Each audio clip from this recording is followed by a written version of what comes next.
This is CBC Winnipeg News.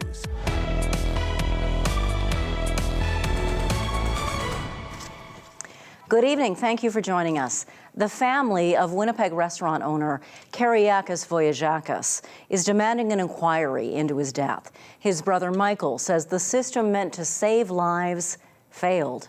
CBC's Juno Award reports. Michael Voyajakis says 911 failed his family miserably. On January 24th, Kyriakos Voyajakis died after he was assaulted outside his restaurant, the Cork and Flame.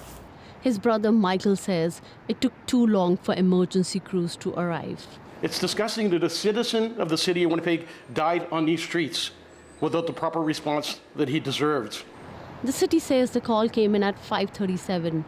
First responders were dispatched at 5:39 and staged the area until police confirmed the scene was safe. The ambulance showed up at 5:55. My brother was on the street for 25 minutes without care. My brother's gone, and we can't bring him back. But there's other citizens in the city that need 911, and they need to be there for us when we call them. Voyajakis says that when paramedics arrived, the defibrillator didn't work.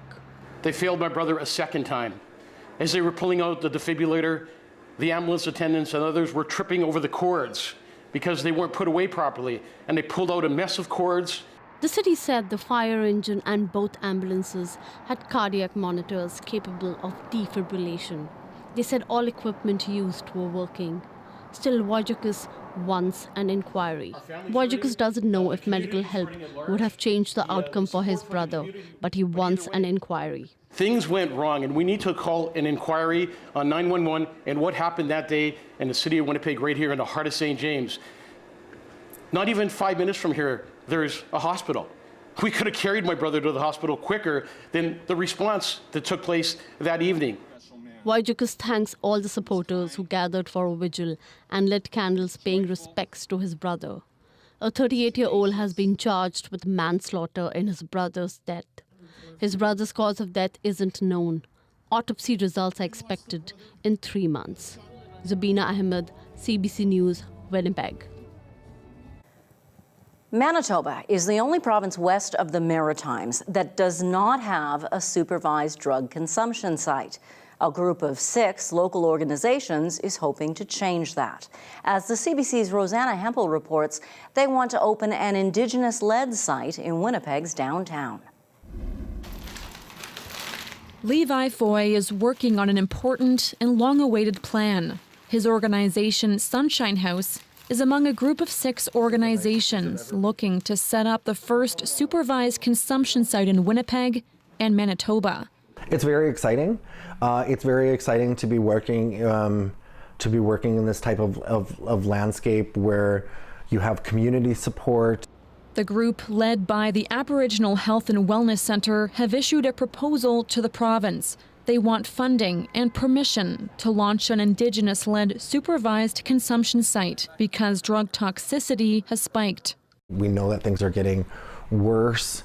There's a lot more challenges facing our communities. Preliminary data from the province's chief medical examiner suggests from January to October last year, 355 Manitobans died of suspected overdoses. That's 63 short of 2022's record when 418 died. For more than a year, Sunshine House has been operating a mobile overdose prevention site near Disraeli in Maine. It's a place where people can test and use drugs with clean needles and safe smoking kits. It's very clear through the 250 visits per day that we get that we need something there. And it's also very clear that the services that we're providing are very clearly only a stopgap. Foy says the group hopes to get more money to keep the mobile site going. The ideal goal is a permanent supervised consumption site near Higgins in Maine. Because right now, we're all doing this at the side of our desk.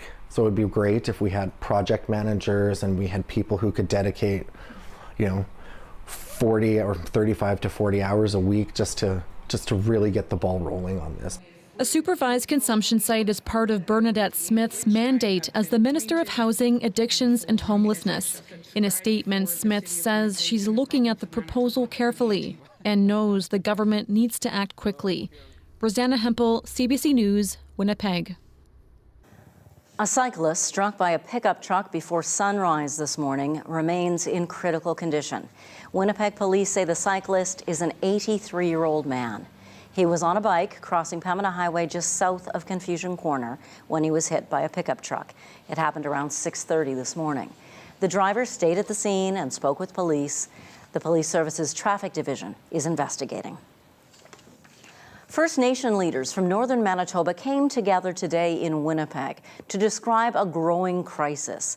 They say warmer weather is melting winter roads, leading their communities to a state of emergency. CBC's Emily Brass reports. 8 chiefs joined forces today to call for help. There is no reason why the original peoples of these lands should be impacted by food insecurity. The First Nations leaders say for their northern communities, the devastating effects of climate change are already here. They say people are close to running out of fuel and food. This year's above-average temperatures are making winter roads unusable for trucks. The length of the winter road that we have is nearly 400 kilometers. And about 10 or 12 snow bridges that we have to erect in order for us to have this access. And this year, we've been having a hard time because of, there is hardly any snow. For so long, we have been told it's coming. This type of weather is coming. Our ancestors, family members up in the northern parts of the globe have mentioned this for so many years. And it's about time that we start listening.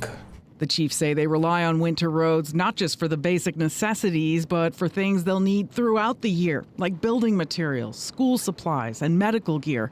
They've declared a state of emergency and are begging the province and Ottawa for urgent help. Are they prepared to give us extra funding so that we can airlift even fuel to our communities? Because that's a cost that we don't have the money. Grand Chief Harper also suggested the possibility of emergency aid from the military, but the chiefs say even once the short-term crisis is resolved, they desperately need a sustainable solution for winter roads deteriorating from climate change. And I'm hoping that the governments will come and support all our First Nations in the north, because this thing will continue to happen over and over again if something is not done. The chiefs say hundreds of truckloads of goods are now stalled because of the unseasonably warm weather. Emily Brass, CBC News, Winnipeg. Manitoba's Minister of Municipal and Northern Affairs, Ian Bushy, tells CBC he hopes to meet with federal officials and First Nation leaders as soon as possible to look at how to get goods and services into communities affected by winter road closures. RCMP say they've uncovered another case of human smuggling at the Manitoba border near Emerson. Police were notified by the U.S. Border Patrol on January 27th about a group of people walking north along a rail line toward the Canadian border.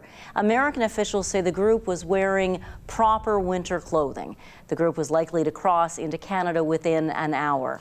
RCMP stopped a vehicle near Dominion City. The driver had 7 male passengers, all from the Republic of Chad.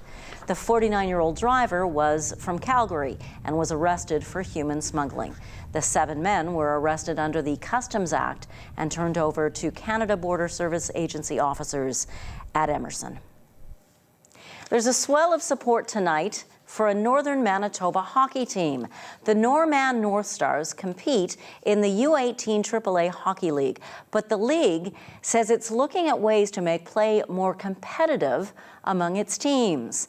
And as CBC's Josh Crabb reports, there's concern that means a difficult future, an uncertain one for the future of the North Stars.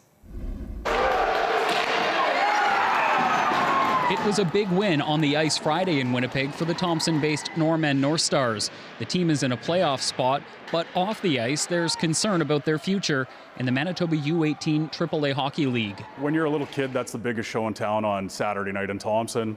It's the biggest show on Sunday afternoon. Hockey scout Chris Menard grew up playing the game in Thompson and later served as president of the North Stars. He's among those worried the team may be forced out as the league looks at ways to increase competitiveness. That may include reducing the number of teams by 2. And with, Norman having so many Indigenous hockey players, to ask them to have to leave the North at such a young age to go play hockey, I think would be a disservice to our northern players. There are currently 12 teams, with 3 from Winnipeg and 1 from Kenora, Ontario, which has been a guest in the league for nearly 40 years. No decisions have been made on removing any team. League President Don McIntosh says it is just one of several options being reviewed by a competition committee formed in 2022. Maybe they join another region, for example, to form a team, or Kenora, the plan would be Kenora would be out. I mean, you can't have a reduction in Norman and keep Kenora. McIntosh says some teams are already leaving the North to play elsewhere. He says this year aside, the issue is Norman has historically been one of the less competitive teams, which he says isn't fair to its players. McIntosh says if any teams are removed, the players from those regions would be allowed to try out in different areas, or teams bumped could join a similar league at the U17 level. Any changes recommended by the competition committee would also have to be approved by the league and then Hockey Manitoba before taking effect. But the conversation has prompted the leaders of Northern First Nations and communities to write the league. Thompson Mayor Colleen Smook says it's about more than hockey. We're talking Norman and North Stars hockey is all about reconciliation and working with our Indigenous communities in that.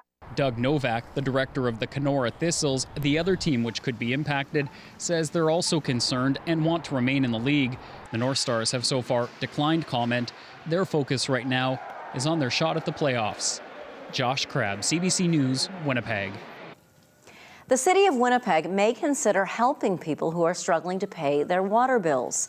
St. Boniface Councillor Matt Allard tabled a motion calling on city staff to look for ways to protect people who are hit with high water bills. Allard says any assistance programs would need clear limits and should only be used in certain cases, such as an unexpected leak. City staff say they're already looking at options as part of a poverty reduction strategy. Allard's motion still needs council approval. If passed, the report would head back to the Water and Waste Committee in September. A second family is suing the city and Festival du Voyageur over last year's walkway collapse at Fort Gibraltar. 17 children and 1 adult were sent to hospital when the walkway at the replica wooden fort collapsed during a field trip. The parents say their son suffered a nerve injury in that fall when his left arm was fractured at the historic site. They say their son has lost the use of that arm and may never fully recover.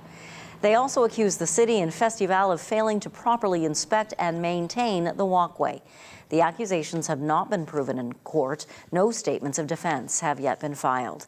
A similar lawsuit was filed by another family in August. This year's Juno nominations are out and Manitoba is well represented. 'Cause you ain't on my mind no more. I can tell you that for sure. Shut it down and close that door, and I'm not lying. Winnipeg's Begonia is nominated for Adult Alternative Album of the Year. 2 nods this year for William Prince, the Songwriter of the Year and Contemporary Roots Album of the Year categories. The album Void by Ken Mode is up for Metal Hard Music Album of the Year. Congratulations also go to Daniel Monkman, Jocelyn Gould, James Ennis, Leith Ross, and Birthday Cake Media. The Junos will be handed out Sunday, March 24th. Hometown hero Brady Oliveira will remain a Winnipeg Blue Bomber. The All-Star running back has signed a new 2-year deal with the Bombers. He was set to become a free agent. The 26-year-old was the CFL's most outstanding Canadian player last year. He's also well known in Manitoba for his dog rescue work. Oliveira returns for his 5th season as a Bomber. Receiver Dalton Schusen also signed a 1-year deal today.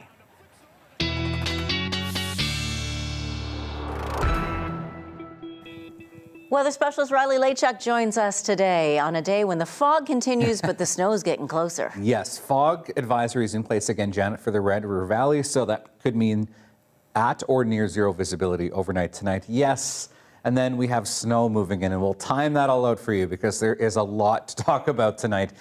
First, let's look at that fog advisory. So now extending into northwestern Ontario. I mean, not as expansive as it was last night, but certainly northwestern Ontario, the Red River Valley, up to the Portage la Prairie area in this fog advisory. And like I've said, doesn't mean that it's going to be foggy everywhere, but certainly a risk that we could see some patchy, dense fog across the Red River Valley and even really across southern Manitoba as we get into the night tonight and into the early morning hours. So still under a fairly cloudy sky across most of Manitoba at the moment. A little bit of clearing through the north, but you can see in the bottom of your screen here what is the start of our next weather maker, which is, yes, that Colorado low that is moving into Manitoba to kind of wrap up the week. So let's time this out for you. As we get into the early morning on Wednesday, you can see another mainly cloudy sky, winds out of the east, and we're going to see fairly light winds into the morning tomorrow, but that will change as we get into the afternoon. So the first sort of trough line bringing some snow into Saskatchewan through the early morning tomorrow, and then you start to see by about the lunch hour some of this rain and this freezing rain snow mix starts to move northward into Manitoba. So this is kind of the first band of that precipitation that we're going to see, mainly falling to start as rain through the southeastern corner of Manitoba. Could even see some of that, I think, as far north as Winnipeg before changing over to snow by the time we get into the supper hour Wednesday. That continues as we get into the later evening, but areas like Brandon, Portage la Prairie, into the Interlake could get some of these heavier pockets of snow, especially as we get into the early morning on Thursday. Then we get round two of this system moving through, and this brings us again rain to southeastern Manitoba, mainly a snow event for Winnipeg, but really depends on the temperatures because we're going to see temperatures right on the freezing mark through much of the day Wednesday and into Thursday. So some of this could end up falling as rain even as far north and as far west as the Winnipeg region. That continues to move out. And as we get into the lunch hour Thursday, we're mainly into a snow event once again for Winnipeg. And that continues as we get into the early part of Friday morning when we could see some more flurries as we head into Friday and Saturday. So I'll show you the rain first, and this model is taking it as if this is all a rain event, which we know that there'll be some snow associated with it, but you can see through southeastern Manitoba, northwestern Ontario, 10 to 20 millimeters of rain, and then taking account into the snowfall here, and you can really see that line where the forecast modeling is suggesting that some of this will be rain here through southeastern Manitoba, heavier amounts through the Interlake, back to the west, 15 to 20 centimeters of snow. The other thing with this is going to be the winds, and we're going to see winds really picking up as we get into the day, Wednesday into Thursday, gusting up to 40 by the time we get to the supper hour tomorrow. So we're looking at some foggy, misty conditions, 1 degree right now at the airport, staying around the freezing mark tonight, down to -1 overnight tonight with fog patches, light winds, freezing mark again in the morning tomorrow, and then we start to see that rain and snow moving in with a high of 2 degrees for tomorrow. And Janet, we look at snow moving in for Thursday, Friday, and Saturday, and we'll have more on that and a cool down in your 7-day forecast coming up. Thank you, Riley. You're welcome. Nursing students are the future of healthcare here in Manitoba. The province is desperate to recruit and retain nursing staff. Yet those studying to enter the profession here say they face serious challenges, which may keep some students from completing their education. What if some of those barriers could be removed? Luigi Imbrogno is in his final year as a student nurse at Red River College Polytechnic. He's also a board member with the Canadian Nursing Students Association. Thanks for joining us, Luigi. Thanks for having me. You recently wrote an open letter outlining challenges nursing students face. One of the big ones is financial insecurity. How tough is it to hold a job while you study nursing? It is extremely tough, just from the content alone and the amount of hours required to study, and then the unpredictability of clinical shifts. There are usually no choice in placement, so you can be placed anywhere in the city, and with any day or evening shift. So it's very hard to have a job while trying to fit that in a schedule. So a lot of people have had to cut back or just not work at all. In fact, you've had instructors tell you, just don't bother working. Yeah, and at the start of the program, it's discouraged. They tell us it's discouraged from working just because it would take us away from the program. Okay, so a lot of what you do eventually becomes clinical work. You're actually in hospital working. How much are students paid when they do that work for experience? In our clinical placements, it's unpaid. Unpaid clinical placements. You're in a hospital. You have to park, perhaps. And visitors to hospitals love to complain about the cost of that. How big an issue is the cost of parking for nursing students? Well, depending on the facility, it can be up to $24, $27 a day. And that's to park, nearest the hospital. So that leaves a lot of students parking a couple blocks away where they can save a few dollars. And that leads to those safety concerns that a lot of students have shared with me, whether it was feeling unsafe walking to and from their car late at night or early in the morning, being harassed or catcalled, being followed. Things like that were too common of a story that I heard. And same thing with the affordability issue. I mean, these sound to me like things that probably could be solved. I mean, if we're coming to provide essential services and it's unpaid, why not at least pay for our parking to be there? You've shared these ideas. What reaction have you received? So far, this was sent last week on the 1st, and I have not received any comment from Share Health or the organizations that I've sent it to. But I have received a lot of feedback from nurses actually from Atlantic Canada, Ontario, just saying they feel these same struggles, whether it's downtown Toronto, the prairies in Saskatchewan. These are echoed across Canada, and people are asking me how to write letters, and this is so encouraging to hear because that means this problem is going to be addressed nationwide. Student nurse Luigi Imbrogno, thank you so much for joining us today. When you hear from the province, let us know, okay? Absolutely. Thank you for having me. It's an illness wiped out in Canada decades ago, but now it's making a comeback across the pond. Cases of measles have exploded in Europe over the past year. Why? That's cause for concern here after the break.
Europe is fighting the measles. Cases have exploded over the past year, and as the spread of COVID-19 has shown us, distance is no longer much of a challenge for viruses. The CBC's Lauren Pelly looks at concerns here. Across the pond, a virus few people think about anymore has made a grim return. New data show there were more than 40,000 measles cases across Europe in 2023, a 40-fold increase from just 1 year before. Measles is probably the most infectious human virus that is known. In fact, everybody. This World Health Organization official says it could spread again in Canada just as easily. And what's happened is, over the course of the pandemic, we've had a historic backsliding in the immunization rates around the world. 20 children died from measles or complications from measles. Measles was once a common childhood illness capable of causing pneumonia, brain damage, or blindness. It also kills up to 3 out of every 1,000 children infected. Canada did wipe out the disease decades ago through widespread vaccination programs. Now, most new infections are acquired outside the country. Globalization in travel means that, another country's problem can become our problem within literally hours. One recent case of the highly contagious infection in Windsor, Ontario, was linked to possible exposures at multiple locations, including Pearson International Airport. If somebody with measles goes into a store, leaves, and you go in 90 minutes later, if you are not vaccinated against measles, you can get measles. Canada's target for measles vaccine coverage is 95%, but the latest data show the percentage of vaccinated kids 7 and under has been dropping, from 87% in 2017 to 83% in 2019 to just 79% by 2021. Doctors say the best way to keep measles from roaring back in Canada is to get more people up to date on the vaccine. Otherwise, the fear is it's not a matter of if this virus will spark more outbreaks, but when. Lauren Pelly, CBC News, Toronto. Canada's commitment to Ukraine dominated debate on Parliament Hill today. CBC's Kate McKenna reports. Prime Minister, why didn't you let Canadians know that you invited Yaroslav Hunka to that event? The Prime Minister dodging questions about how Yaroslav Hunka, a Nazi-aligned Ukrainian veteran, was invited to a private event hours after he was recognized and applauded during a visit from Ukraine's president. The Prime Minister has been claiming for months that he had no involvement in or knowledge of the invitation of a former Nazi soldier to the visit of the Ukrainian president. Now we know that he personally invited that same individual. The attacks that the leader of the opposition is choosing to make against the Ukrainian-Canadian Congress demonstrates the extent to which this Conservative Party no longer stands with Ukraine. Justin Trudeau's office says it was a mass invite, including names that were recommended by the Ukrainian-Canadian Congress, and that Hunka didn't end up going. What we're talking about is a name that came from a community organization. Obviously, the Prime Minister had no knowledge of this. This comes as Ukraine continues to be a polarizing topic among parliamentarians. Polyev has been talking a lot about and crying about the importance of freedom. But the reality, we know that he's about freedom for some and not for all. Meanwhile, the Ukrainians are fighting for their freedom and ours, and we will continue to support them for as long as it takes. Mr. O'Regan. Today, the House of Commons passed a bill to modernize free trade with Ukraine without the support of Conservatives. They say they can't support the bill's mention of a carbon tax, something Ukraine has had for years. I'm reading the words that are in the trade deal. That in order for this trade deal to be implemented, Ukraine must agree to promoting a carbon tax. That is not something that we can support. Both the Conservatives and the NDP say Canadians deserve answers about how Yaroslav Hunka ended up invited to an event with the Prime Minister of Canada and the President of Ukraine. The Ukrainian-Canadian Congress has not responded to multiple requests for comment about whether they were the ones who put his name forward. Kate McKenna, CBC News, Ottawa. The federal government is now inviting people to sign up for the new dental plan, but there are questions about eligibility. People who already have private insurance cannot apply. But CBC News has heard from seniors who wonder whether those who drop their private plans would be eligible. Now, according to a government website explaining the new federal plan, anyone who opts out of, quote, available benefits is still considered to have access to dental insurance and so would be ineligible. However, the federal health minister's office has yet to clarify the rule. International efforts to establish a pause in the Israel-Hamas war continue. The U.S. Secretary of State is now making his 5th visit to the region since fighting started in October. Antony Blinken is meeting with leaders throughout the Middle East as Egypt and Qatar work to broker a truce, which would lead to the release of Hamas-held hostages. A key element of that deal would be a break in the fighting. Hamas wants a permanent ceasefire. The U.S. is calling for a significant pause, along with a plan for governing Gaza and eventually a two-state solution once the war is over. A Palestinian Canadian man who disappeared in Gaza 2 weeks ago has resurfaced. Live from Gaza. It's February the 6th, 2024. Here in Khan Yunis, in Nasser Hospital. As a citizen journalist, Mansour Schumann had been regularly posting English-language social media reports about the situation inside Gaza, and then the reports stopped. Schumann says he and others went to check on the progress of a tent project. He says they went into hiding after a run-in with Israeli troops. He and that team of volunteers came under sniper fire and were hemmed in by tanks. A day after Buckingham Palace announced that King Charles has cancer, there is a lot of concern. There are a lot of questions and there's speculation. CBC's Briar Stewart reports from London. King Charles and Queen Camilla waved to a small crowd outside of Buckingham Palace. The first time he's been seen publicly since the palace announced the king's cancer diagnosis. It's unexpected, but at least he'll be treated quick because of who he is. It's interesting to see where we go from here, knowing that we hadn't really settled into it yet. Charles then flew to the Sandringham estate and is said to be optimistic about his treatment. Before that, he briefly met Prince Harry, who flew in from Los Angeles to visit with his father.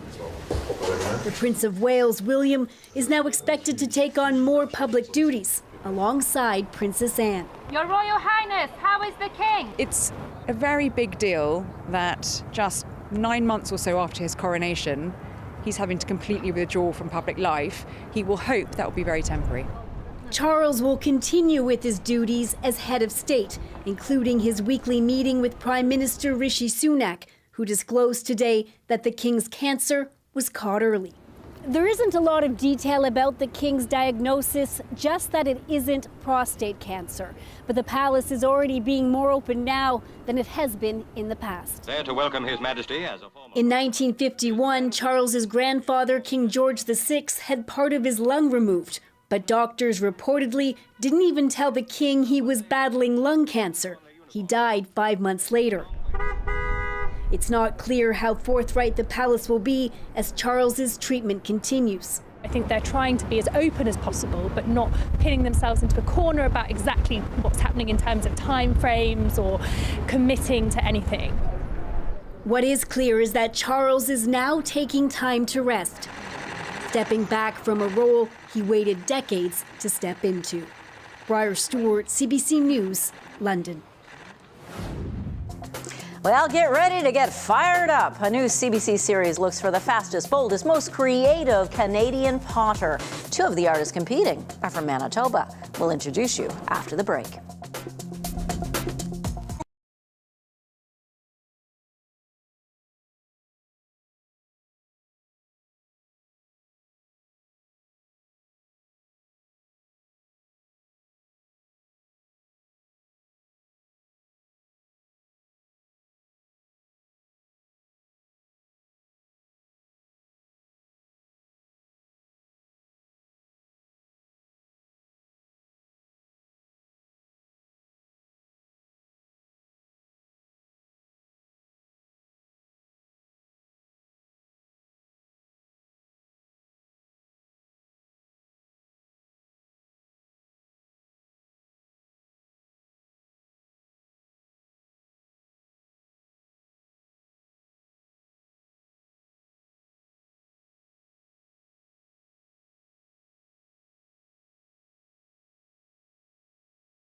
If your eyes glaze over when you think about the technical skills involved in making pottery, a new CBC series aims to get you fired up.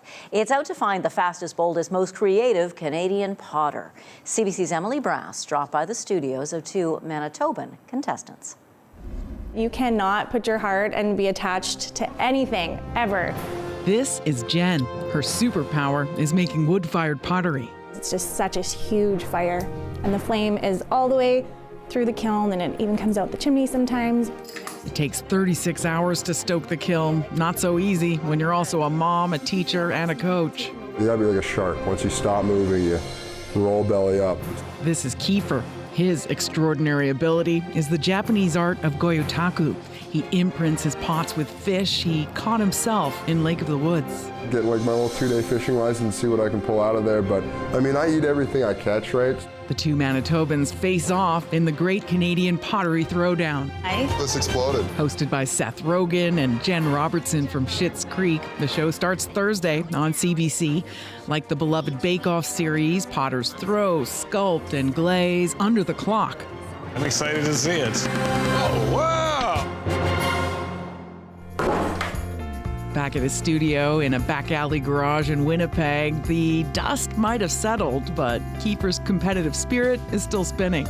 I'd like to say Jen couldn't do this, but I know she can. Kiefer says the show left a mark on his art and his work ethic.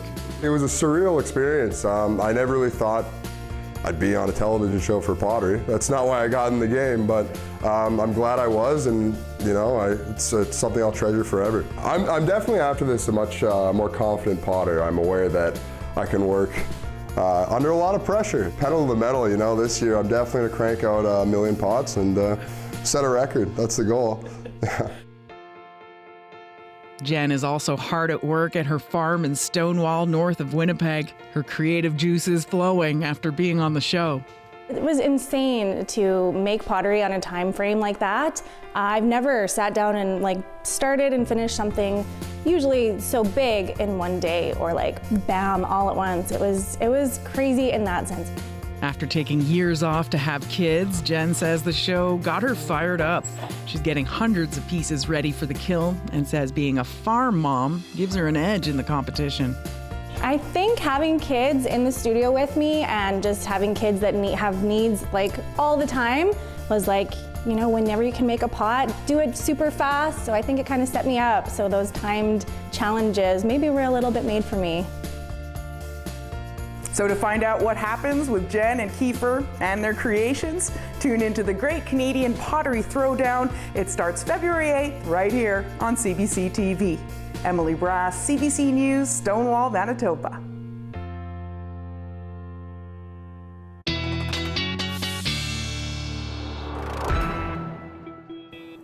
But first, tune in for the Great Manitoba Snowdown. Yeah. That's a good way of putting it, Janet, because much of the province expecting some snow and some rain as we head into the day tomorrow. So we'll take a look at your provincial forecast. I wanted to quickly show you the visibility forecast, though, as we head into the morning hours tomorrow, because we do have that fog advisory for the Red River Valley. So as we advance into the early morning here, you can see by the time 5 a.m. rolls around, much of the Red River Valley and even points to the west, looking like we could see a good chance of some fog. That means near zero visibility through parts of the Red River Valley into the morning. So take care if you have any travel as we head into the early morning hour. Should start to see that dissipating by the time we get to about the lunch hour for sure. So current temperatures around the freezing mark. Eli and Morris both at 2 degrees in downtown Winnipeg at the Forks and 1 in Steinbach. -2 in Roblin, 0 in Melita right now. Swan River is sitting at -5.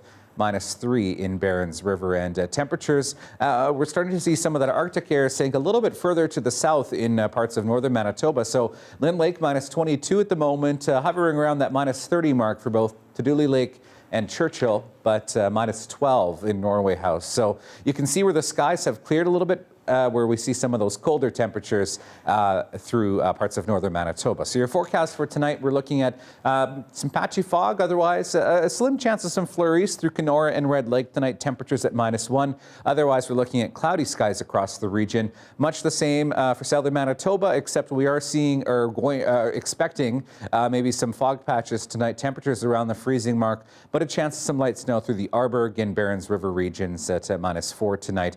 Fog possible as well through southwestern Manitoba. Temperatures around -1, -2. Chance of light snow in Swan River at -6 tonight. And in the northern part of Manitoba, some light snow through Flin Flon, the Pas, Thompson into the Norway House region. -31 tonight in Churchill. -19 tomorrow afternoon with sun and clouds. Otherwise, a mainly cloudy day with some periods of light snow through northeastern Manitoba and into the Thompson region tomorrow. In the southwest, this is where things get interesting. So a chance of some drizzle, otherwise cloudy through Swan River and Dauphin. Then we start to see the snow and the rain moving into southwestern Manitoba around the lunch hour or just after tomorrow. Same for southeastern Manitoba. Temperatures above 0, so we're looking at a chance of showers to start changing to snow by the time we get into the later part of the day tomorrow.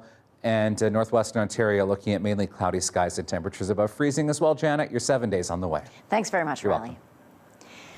So the weather's going to take us back to real winter. We're going to take you back to January and a very special Filipino celebration that takes place both here and in the Philippines.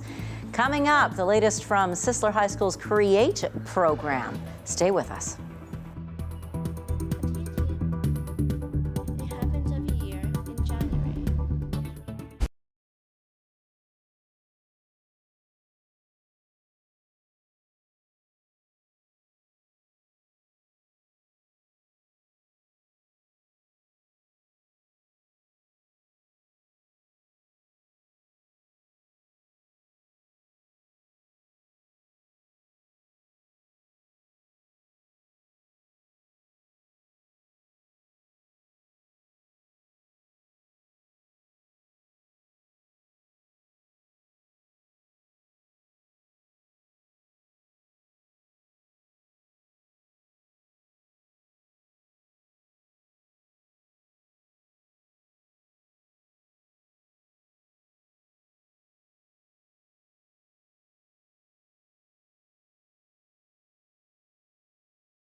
Every January, approximately 300 Ati people here in Winnipeg reconnect with their history and culture and each other at the Ati-Atihan Festival. This month-long event celebrates the Ati clan, the original Indigenous inhabitants of the Aklan region of the Philippines. A group of aspiring filmmakers at Sisler High School's Create program bring us the story now of what this festival means to the people who take part.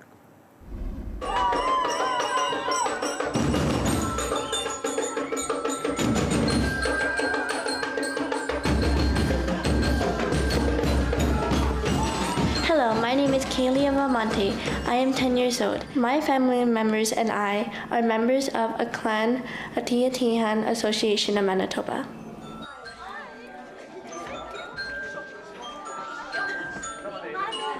Ati-Atihan is a celebration in the Philippines that honors the Santo Niño or Christ Child. It happens every year in January. The biggest celebration is on the 3rd of Sunday. People wear colorful costumes and dance in the street like a parade. Some of the traditions in the celebration would be some people would paint their faces and body black to show respect for the local Ati people. You can follow our carol here, or the song that we do here. If you want to join, you can line up at the back of Santo Niño. My name is Mary Arsenio David. I'm the treasurer and the advisor of the Clan Association of Manitoba. Clan is situated in the Visayas region in the Philippines, which have 17 municipalities. The community in Winnipeg is a really big community. Like, it consists of 300 plus members, all a clan, but some people wants to join in a clan, so we embrace them as our new members too.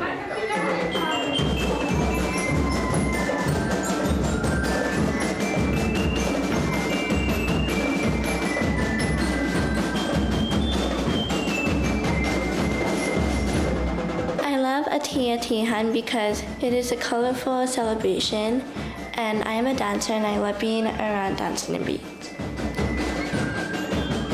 For the Filipino Canadian, we would like to have them the beautiful experience that they can bring when they go home, a beautiful smile, happy soul, and especially for the young people, they won't forget who and what they are, their values, their history, and their culture of a clan, as being a clanon. So wherever they are, they can bring it in their hearts. The beauty of the celebration is all colors, customs, and happiness, and the community coming together.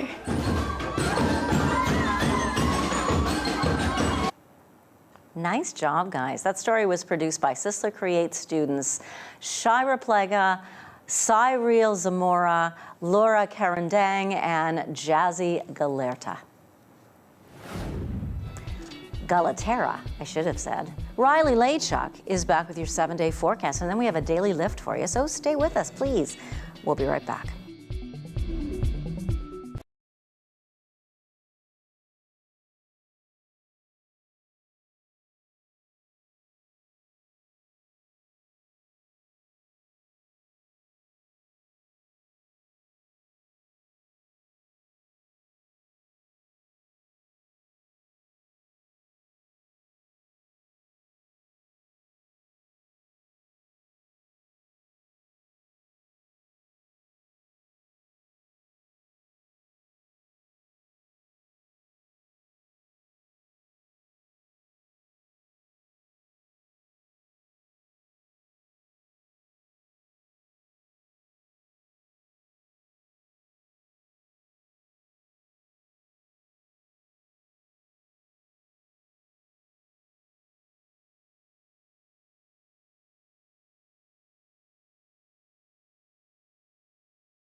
All right, here's a look at your day planner as we head into your Wednesday. So for 8 o'clock in the morning, we're looking at foggy conditions with that fog advisory across the Red River Valley. 0 first thing in the morning with light winds. Start to see winds picking up by the noon hour. Some light rain starting, switching to snow by the time we get to the late afternoon, early evening, and east winds gust to 40 in the afternoon. And we're looking at that messy mix continuing through Thursday, up to 10 centimeters of snow through the Winnipeg region.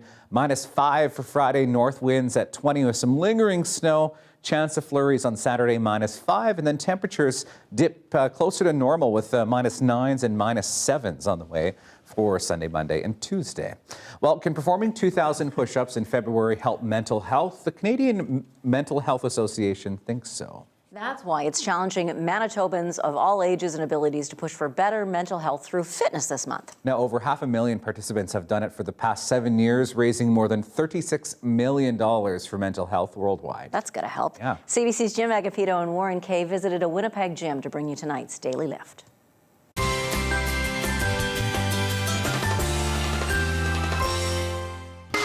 My name is Michelle Braithwaite, and I'm the owner of Big Mama's House of Pain.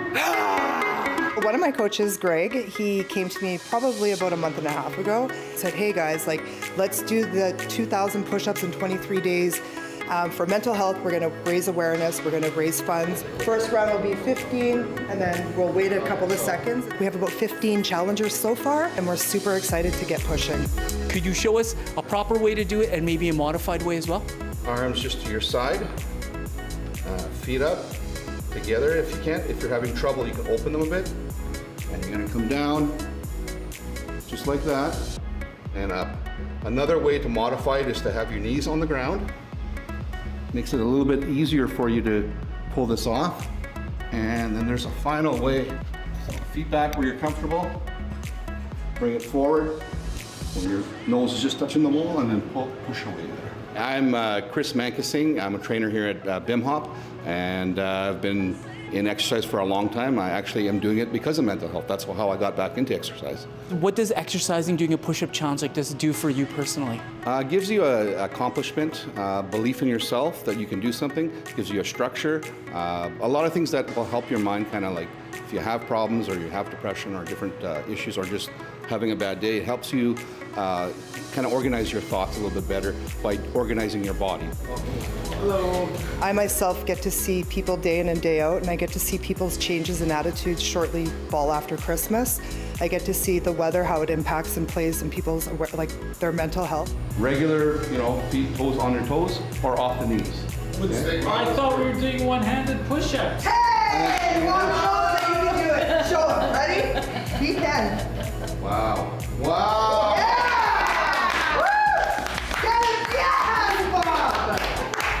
Just like that. When you work out, you relieve stress. And no matter what level you're at, if you are a beginner, intermediate, or advanced, there's always going to be a level for you to complete. All right, ready, set, let's go. What is the reaction been like from some of your members?